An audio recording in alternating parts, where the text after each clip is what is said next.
Hey guys, this is GWA Network here. I'm your host Curtis Smith, and today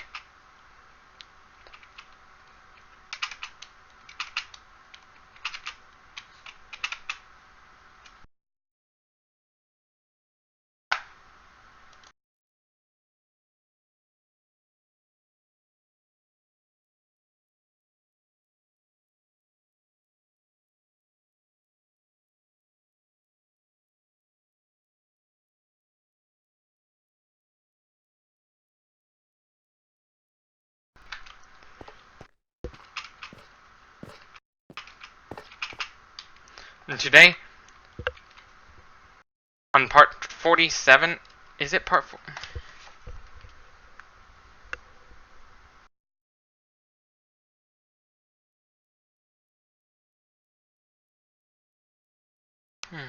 Check my Instagram, see what part I'm on.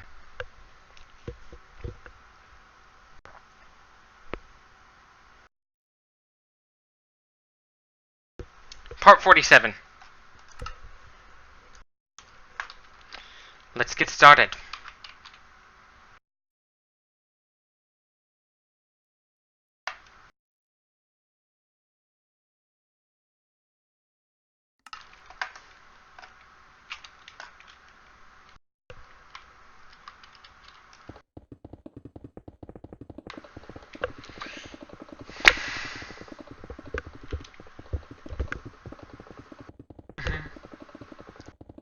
Since Charles Dion McDowell very likely has Noonan syndrome, it's very likely that one of his parents might have that same neck.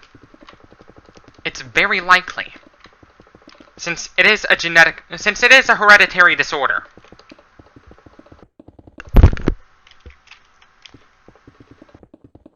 It's a hereditary birth defect. Some birth defects are actually hereditary, believe it or not.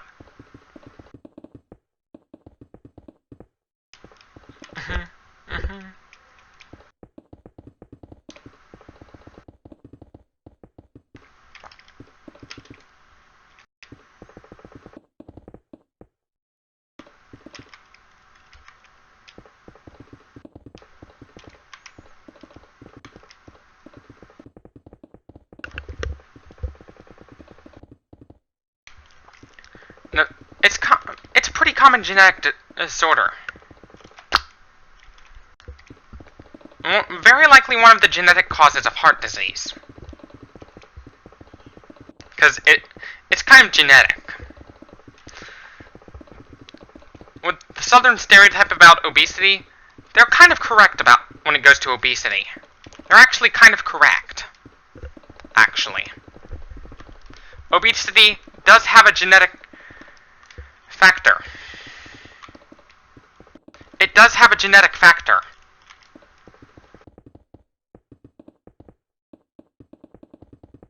Yes, this kind of includes normal weight obesity. Because you can be obese and normal weight at the same time. Like, obesity is actually more about fat percentage instead of BMI. People always thought that people with a high BMI were often obese. But the truth is, people with high fat percentage, like, who are over fat, are often classified as obese. But morbidly obese means that you've accumulated too much visceral fat to the point it'll affect your health. That's what morbidly obese is. Obese simply means being over fat, meaning having too much fat for your, height, weight, and age.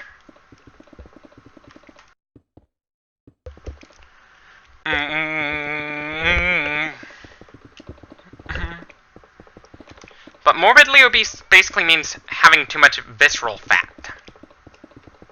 That's what morbidly obese is.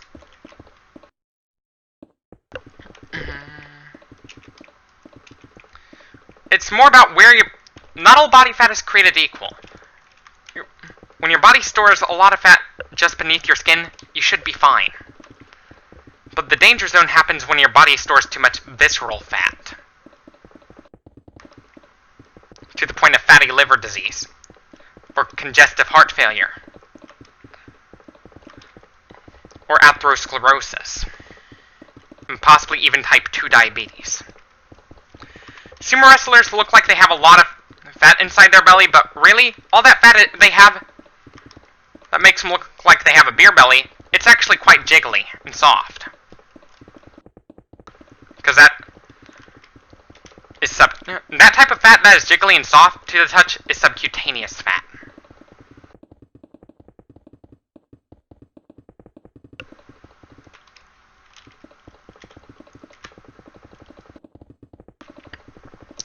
That's the fat that is jiggly and soft when you touch it or squeeze it. But visceral fat is the hard belly fat. When you combine junk food with exercise, it reduces your chances of storing visceral fat and increase your body would start storing it just beneath your skin instead. Due to a hormone called adiponectin.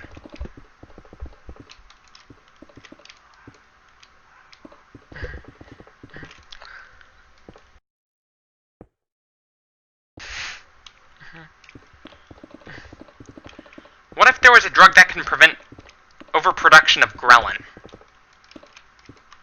That can make your hypothalamus more sensitive to insulin. No, more sensitive to ghrelin. No, leptin, not ghrelin. What if there was a drug that made your hypothalamus more sensitive to leptin, whilst also reducing your ghrelin levels? That drug could actually help people with Prader-Willi syndrome.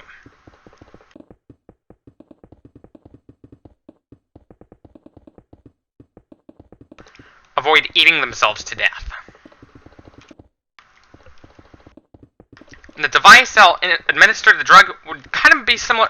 It'd be like a blood glucose monitor that you would wear. Once the blood glucose levels get too high, then your body would start shooting the drug inside your brain.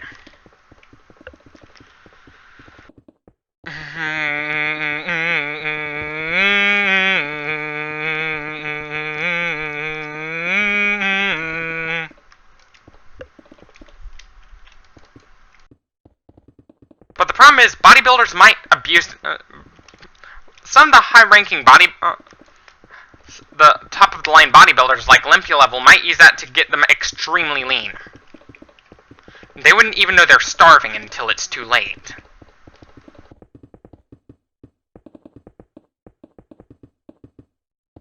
That'd be the problem. Bodybuilders...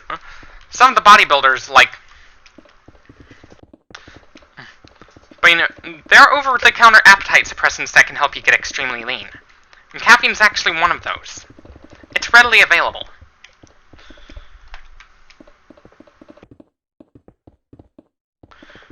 And how will we achieve the post-market society? Automation would be one of those. Automation would kind of play a role, as well as information technology and the Internet of Things.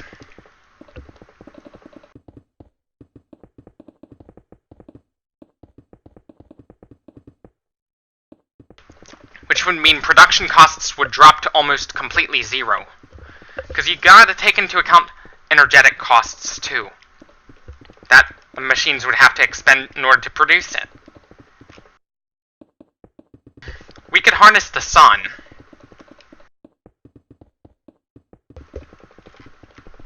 The power of the sun. For that.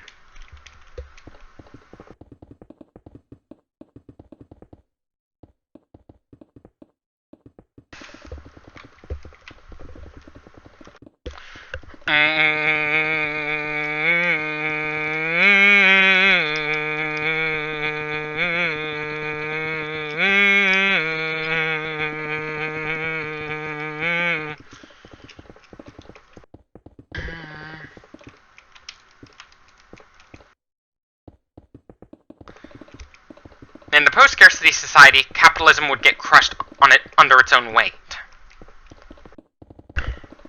The value of the dollar would go towards infinity.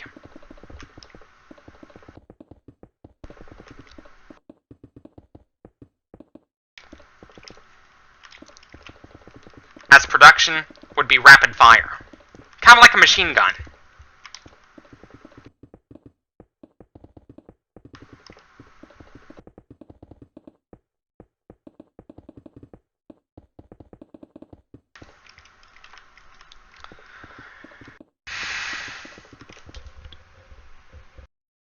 My economic model in the first stage of socialism would be kind of based off the Nordic model of economics.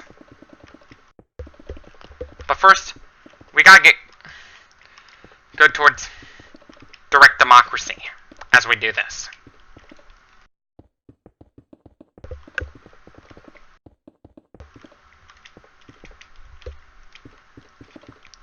Because in order for a state to be truly a socialist state, it must also be democratic. Like, people could have their opinion and change laws based on the opinion of the people.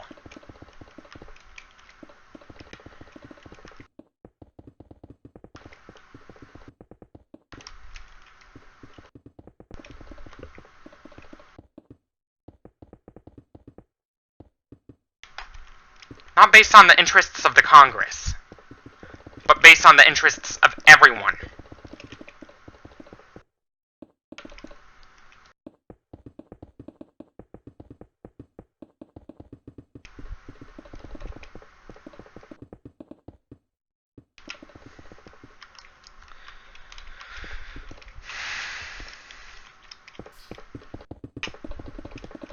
Believe it or not, a lot of slave owners, were also merchants too, which probably means that slave owners were definitely of the capitalist class.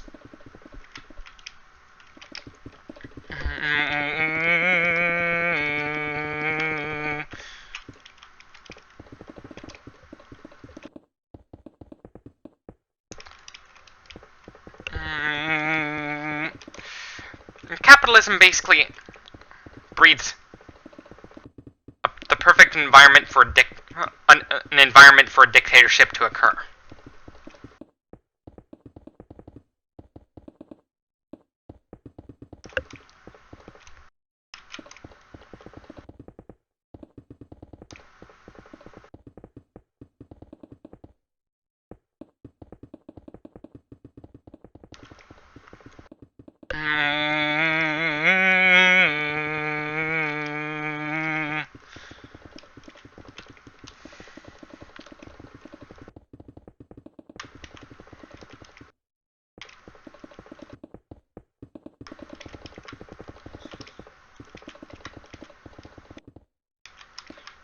Believe it or not, Portugal is actually closer to true socialism compared to all the other so-called socialist countries.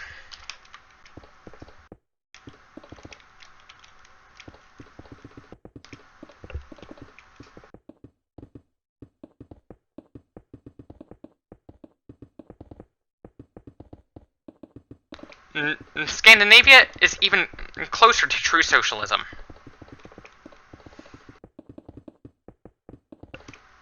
Scandinavia is even closer to true socialism.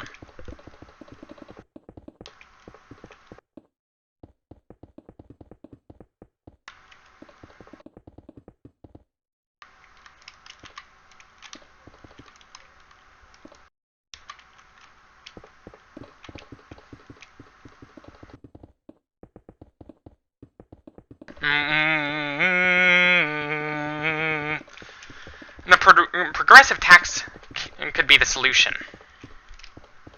to our debt problem.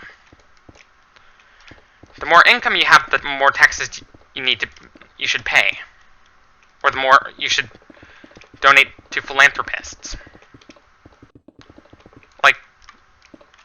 Or maybe the more you should donate to research.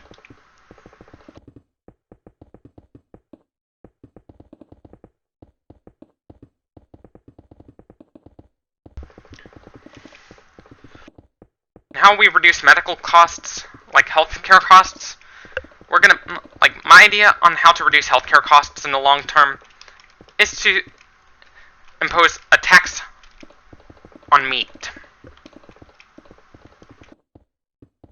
It's basically a cholesterol tax.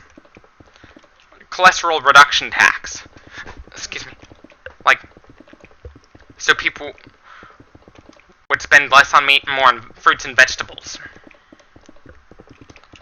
Because obesity itself does not cause heart disease, but the fat accumulating in the visceral cavity does lead to and create the environment for heart disease.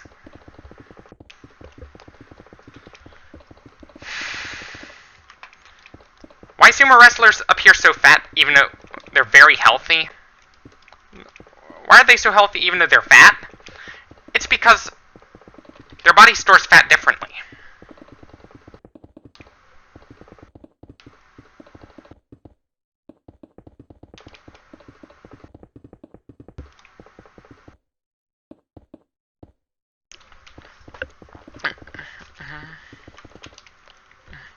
Like, their inside is kind of like that of someone, like, their internal organs, like, with the fat accumulation is kind of like that of someone who's pretty lean.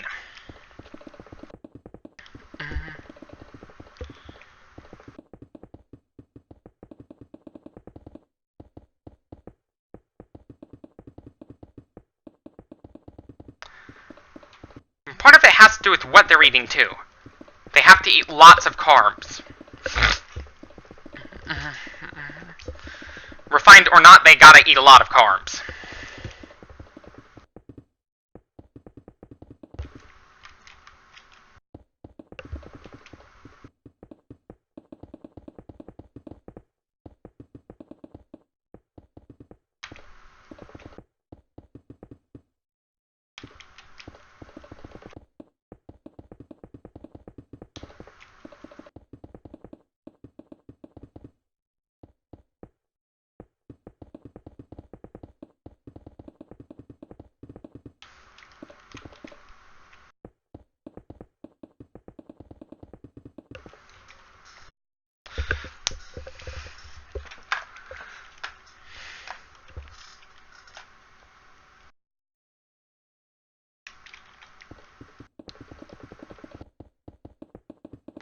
Not all fat people eat junk food.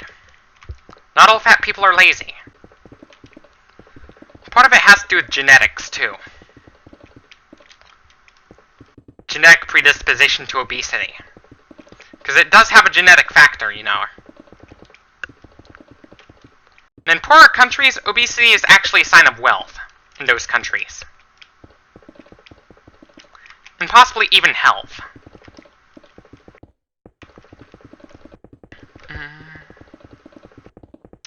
Those who are underweight, the chances that you're metabolically abnormal if you're underweight is lower than that of if you're obese.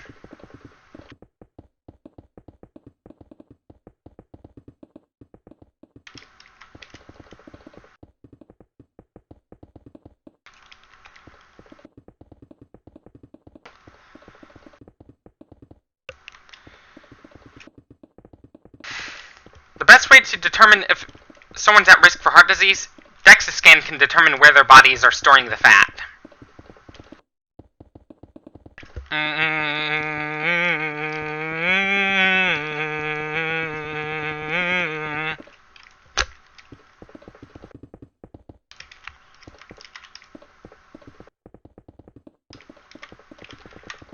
And skinny limbs with a potbelly, that's not a healthy image. That's really not the body you want. You wouldn't want to be you like that, because that kind of indicates a sign that there's a lot of visceral fat. But there are people out there who can't help it because of a medical condition called Cushing syndrome.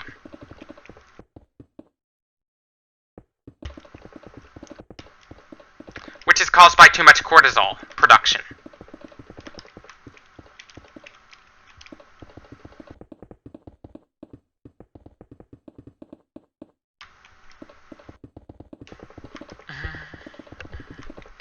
If you get too... Just like how having too much visceral fat can be unhealthy, having too little of any fat... having too little subcutaneous fat is also bad for you. Because having too little subcutaneous fat can actually do harm to your bones.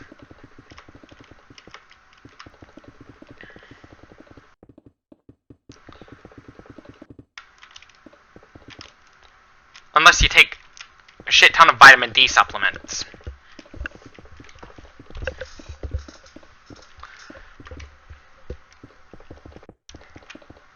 How to stay healthy as a vegan? Take B12 and D3 supplements. Eat a lot of protein. Like, eat a diet. Like, if you want your protein, go for beans. They have lots of protein.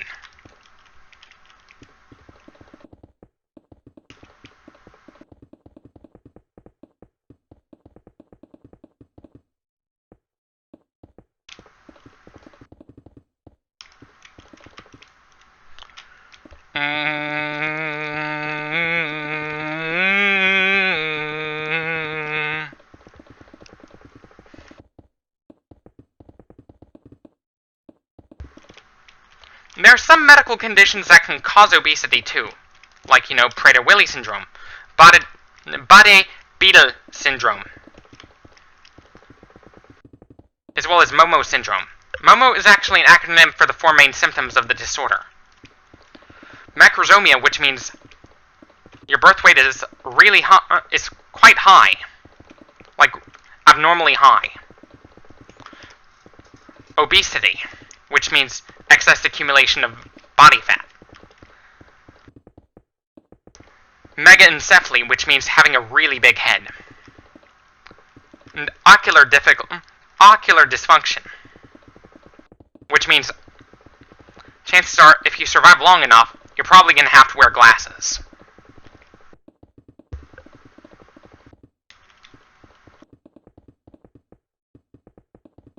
There's also another medical condition that's pretty rare that also causes obesity too, called ROHAD, which is also an acronym for, like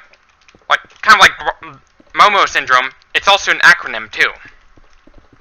But ROHAD stands for Rapid Onset Obesity with Hypoventilation, Hypothalamic Dysfunction, and Autonomic Dysregulation. And 48% of those cases would also involve a neuroendocrine tumor, which also gives it another name called ROHADnet.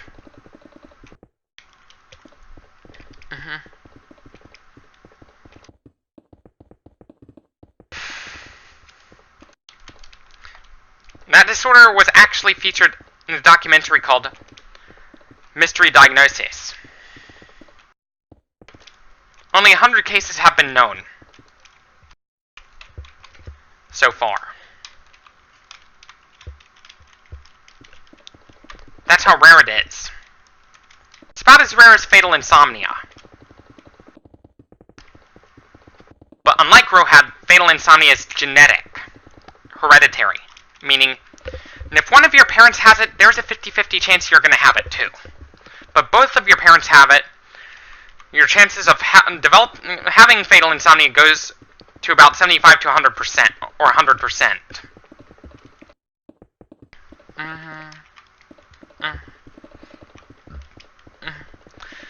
It is caused by a mutation in the prion protein gene.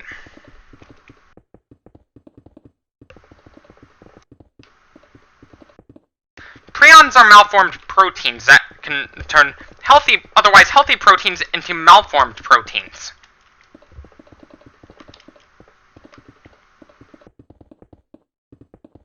Kind of like the Borg from Star Trek turning organic, like, living beings into cyborgs. Kind of like that. One of the things they have in common is they're hard to destroy.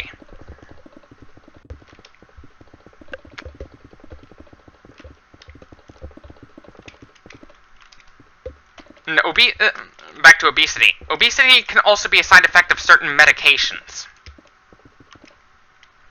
Like Remeron especially. Because I was on Remeron when I was younger. And I ended up packing on 40 pounds in like 6 weeks. Which is very quick. That rapid weight gain could put stress on your legs. To the point where you just want to sit around and do nothing.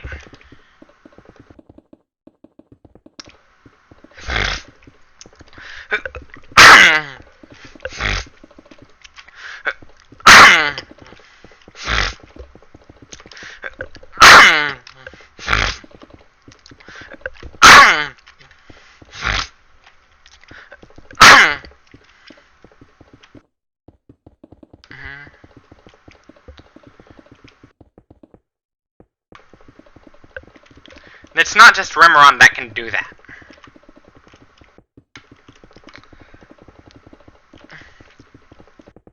But with too much quetiapine, you can end up gaining weight too, pretty quickly.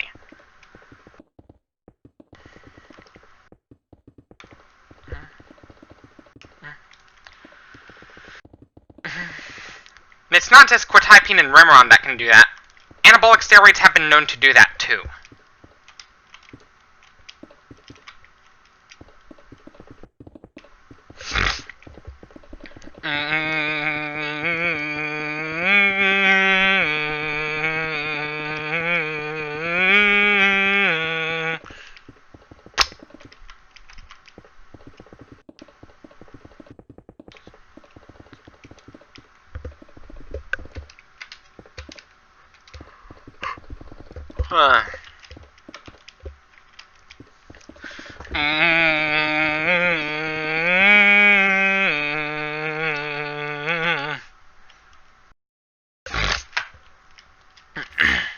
Believe it or not, smoking can also alter the way your body distributes fat, too.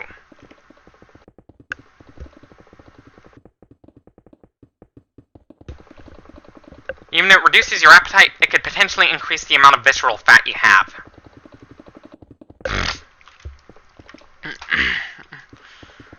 There's a phenomenon in bodybuilding called palumboism. It's basically extreme atrophy of the limbs with your belly getting bigger. Oftentimes it's caused by steroid usage, as well as abuse of HGH and insulin.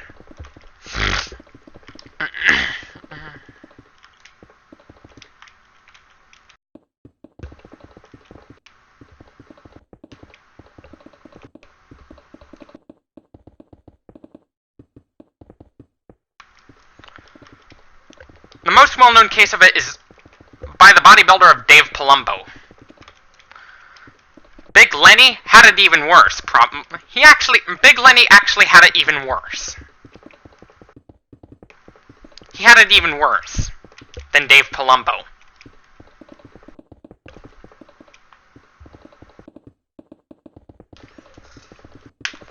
Like, his belly is really big.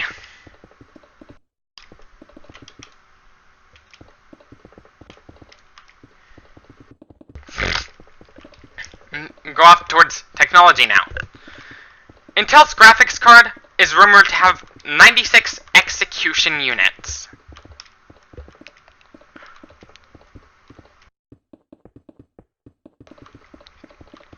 Which means 768 shader cores. 768 shader cores. The same amount of shader cores in an Xbox One.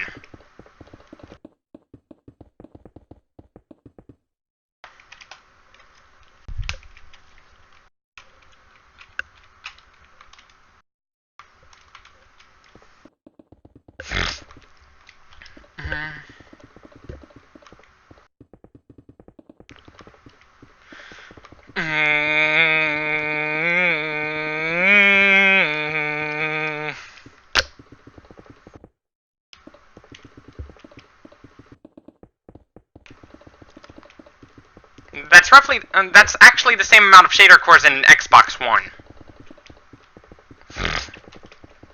But the GPU clock rate would probably stay the same as the Intel HD and Ultra HD graphics.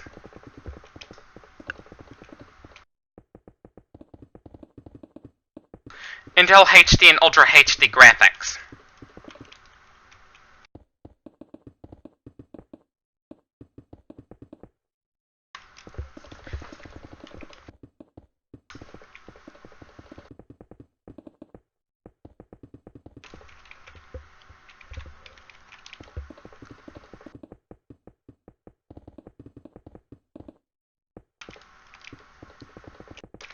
Anyways, this should be it for this video. Don't forget to leave a like if you liked this video, dislike if you disliked it, subscribe for more.